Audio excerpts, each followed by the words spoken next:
This is tutorial number 6. It focuses on creating a volume surface and then calculating cut and fill. In the graphics window, you can see I've highlighted the surface and the contextual tools appear. Notice the green sort of highlight in the ribbon.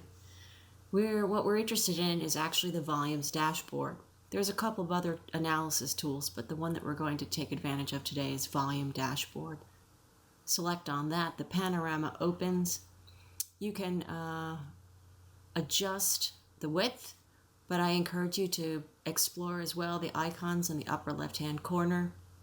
They pretty much give you a hint at how to go about what it is that we want to achieve. So there, what you did was you wanted to create a volume surface. The dialog box should be familiar to you. It has a few changes. So name your volume surface. Display is fine. But what is most important here is that we input the surfaces that we're going to compare. The base surface is the existing surface, and the comparison surface is going to be the composite surface, which includes the sloping plane and the slopes. Hit OK, hit OK. Now you notice within the panorama, there is the first line is filled with text.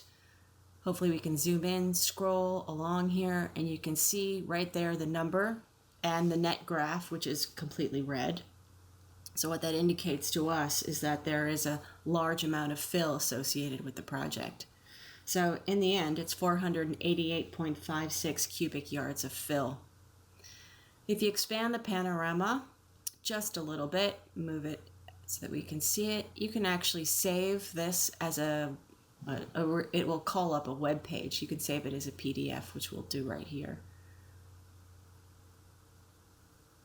All right, so 488 cubic yards of fill. Okay, you can hit the save as, convert, save as, PDF. We can call it cut and fill. I would recommend calling it cut and fill assignment 3. So you can recall it and put this information in your drawing when you submit it at the end.